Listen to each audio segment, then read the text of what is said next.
அம்மாவின் கனவு ஒரு நல்ல வேலையிலும் நல்ல வாழ்க்கையிலும் என்னை பார்க்க வேண்டும் என்பதுதான். ஆனால் அந்த கனவை நொறுக்க காரணம் நான் காதலித்தவனே ஆனான். அந்த இரவு அவன் 4 பேருடன் சேர்ந்து என்னை நரகத்தில் தள்ளிவிட்டான். நான் உயிரோடு இருக்க முடியாது என்று நினைத்த அந்த நேரத்தில் என்னை காப்பாற்ற வந்தவர்கள் யார் என்று உங்களுக்கு தெரியுமா? நான் ஒருபோதும் எதிர்பார்க்காத, உலகமே புறக்கணிக்கும் அந்த திருநங்கைகள்தான். என் பெயர் காவ்யா. சிறு வயதிலிருந்தே அப்பா சொல்வார், என் செல்ல மகள்தான் நம்ம வீட்டு ஒளி, அவளை நல்லா படிக்க வச்சு பெரிய ஆளாக்கணும்னு சொல்லிக்கிட்டே இருப்பார். அப்பா ஒரு சிறிய கடையில் வேலை பார்த்தார். அம்மா தினமும் சேமிப்பதெல்லாம் என் புத்தகங்களுக்கும் என் படிப்புக்கே செலவாகிவிடும். அவர்களின் ஒரே கனவு, ஒரு நாள் நம்ம மகள் பெரிய ஆளாகி எல்லோருக்கும் பெருமை தரணும் என்பதுதான். அப்போ எனக்கு தெரியாது அவர்களின் அந்த கனவுகளை நொறுக்க எத்தனை கருங்கைகளோ காத்திருந்தன என்று. என் படிப்பு முடிந்து ஐடி வேலைக்கு சேர்ந்த நாள் அப்பா மகிழ்ச்சியால் அழுதார். அம்மா என்னை கட்டி அணைத்து என் நெற்றியில் முத்தமிட்டார். அதன் பின் நிறுவனத்தில் வேலைக்கு சேர்ந்தேன். அதே நிறுவனத்தில்தான் நான் பிரவீனை சந்தித்தேன். முதலில் நண்பன், பின்னர் காதலனானான். அவன் என் பக்கத்தில் இருந்தால் நான் பாதுகாப்பாக இருக்கிறேன் என்று நம்பினேன். ஆனால் யாருக்கு தெரியும், என்னை பாதுகாப்பது போல நடிக்கும் அந்த காதல் கைகள் ஒரு நாள் என்னை நரகத்துக்கே தள்ளும் என்று அம்மா எப்போதும் சொல்வார். மகளே, இரவு வேலையை விட்டுவிடு, இரவு சாலைகள் பாதுகாப்பில்லை. ஆனால் நான் சிரித்துக் கொண்டே சொல்வேன், அம்மா டாக்ஸி கம்பெனியே அனுப்பும், கவலைப்படாதீங்க என்று சொல்லுவேன். அப்பா எப்போதும் எனக்கு ஊக்கமளிப்பார். உன்னை நம்புறேன், உனக்கு நல்லதுதான் நடக்கும், நீ கவலைப்படாம வேலைக்கு கிளம்பு, அம்மா கிடக்குறா. அவர்களுக்கு தெரியவில்லை அந்த டாக்ஸி தான் என் வாழ்க்கையை மாற்றப் போகிறது என்று. அந்த இரவுதான் என் வாழ்க்கையை சிதைத்த இரவு. கம்பெனியிலிருந்து வெளியேறிய போது வாட்ச்மேன் சிரித்துக் கொண்டு சொன்னார், மேடம் டாக்ஸி தயார். நான் காரில் ஏறினேன். அங்கிருந்தது எனக்கு நிம்மதி கொடுத்த ஒரே முகம், பிரவீன். அவன் சிரித்தான். அந்த சிரிப்பு அந்த நொடியில் எனக்கு பாதுகாப்பு என்று நினைத்தேன். ஆனால் அடுத்த சில நிமிடங்களில் அதே சிரிப்பு என் மரண கையெழுத்தாக மாறும் என்று நினைக்கவே இல்லை. கார் புறநகர் சாலையை அடைந்ததும் திடீரென நின்றது. 2 புதிய முகங்கள் உள்ளே வந்தன. வாட்ச்மேனும் காரை பின்தொடர்ந்து அங்கு வந்திருந்தான். நான் பயந்து ஏன் கார் நின்றது என்று கேட்டேன். அந்த நேரம் பிரவீன் என் முகத்தில் ஒரு கர்ச்சிஃபை வைத்து அழுத்தினான். காவியா, காதல் எல்லாம் பொய்தான். நான் உன்னை இன்றைக்காகத்தான் பிடிச்சேன். அந்த வார்த்தை என் காதலின் உடலை மட்டுமல்ல, என் பெற்றோரின் கனவுகளையும் கிழித்தெறிந்தது. அவர்கள் 4 பேரும் என்னை சுற்றினர். என் குரல் இரவின் வெறுமையில் தொலைந்து போனது. ஒவ்வொரு வழியிலும் ஒவ்வொரு கண்ணீரிலும் என் அப்பா அம்மாவின் முகம் மட்டுமே வந்தது. ஒவ்வொரு முறையும் நான் விழுந்து எழும்போது பிரவீனின் கண்களை பார்த்தேன். அந்த கண்களில் காதல் இல்லை, வெறும் வெறி மட்டுமே இருந்தது. நான் சாவின் விளிம்பில் நின்ற அந்த நேரம் சில குரல்கள் சாலையில் முழங்கின.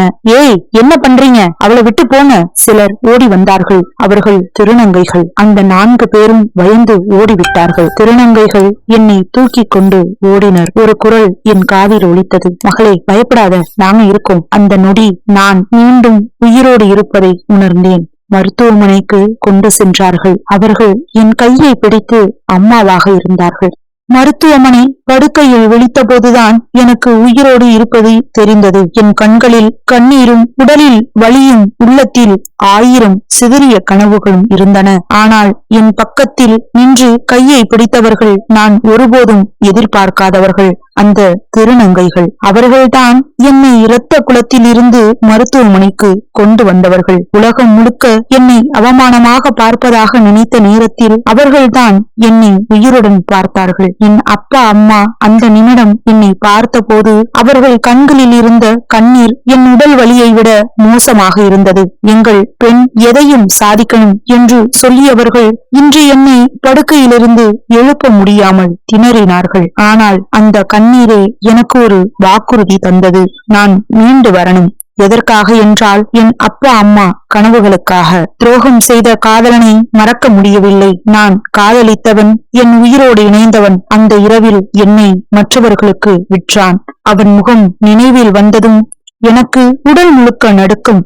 அதே நேரத்தில் ஒரு கோபமும் பிறந்தது. நான் அவன் மாதிரி கள்ளர்களின் இரையாக வாழக்கூடாது. அவனை தாண்டி நான் பெரியவளாகி காட்டுவேன்.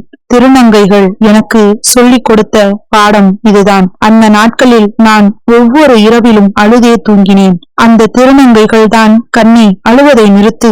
உலகம் உன்னை தள்ளினாலும் நாங்கள் உன்னோடு இருக்கின்றோம்.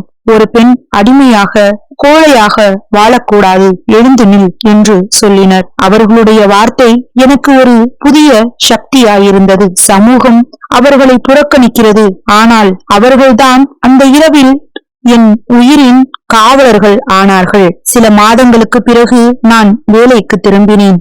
முதலில் அனைவரின் பார்வையும் குத்தும் கத்தி மாதிரி இருந்தது. ஆனால் நான் எதையும் பொருட்படுத்தவில்லை. என் கண்களில் ஒரு வாக்குறுதி இருந்தது. நான் பயந்தவளாக இல்லை, நான் பாதிக்கப்பட்டவளாக இல்லை, நான் உயிர் தப்பியவளும் அல்ல, நான் நீண்ட போராளி. நான் திருநங்கைகளோடு சேர்ந்து பெண்களுக்கு விழிப்புணர்வு நிகழ்ச்சிகள் நடத்த தொடங்கினேன்.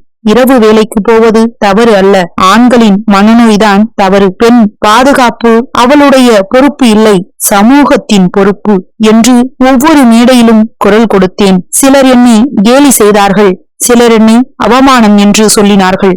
ஆனால் அந்த விமர்சனங்கள் கூட எனக்கு வலிமை தந்தன. இன்று நான் வாழ்கின்றேன். என் அப்பா அம்மா முகத்தில் சிரிப்பை பார்க்கின்றேன். திருநங்கைகள் என்னை தங்கள் குடும்பமாக கொண்டார்கள். நான் காதலனை இழந்தேன். என் கனவுகள் நொறுங்கின. ஆனால் அந்த சிதறிய கனவுகளிலிருந்தே நான் புதிய கனவுகளை கட்டினேன். இன்று நான் ஒவ்வொரு பெண்ணிடமும் சொல்ல வருவது இதுதான். நம்மை யாரும் உடைக்க முடியாது. யாராவது நம்மை நொறுக்கினால் கூட அதிலிருந்து எழுந்து நிற்பது நம்மால் மட்டுமே முடியும். என்னை கொல்ல நினைத்த அந்த இரவு எனக்கு உயிரை காப்பாற்றியது உலகமே புறக்கணிக்கும் சிலரின் கரங்கள்தான். இன்று நான் நம்புவது ஒன்றை மட்டுமே, உலகம் என்ன சொன்னாலும் என்னை நான் நம்புகின்றேன். இதோட இந்த கதை முடியுது. இந்த கதை உங்களுக்கு பிடிச்சிருந்தா நம்ம சேனலை சப்ஸ்கிரைப் பண்ணுங்க. See you the next video. Bye friends.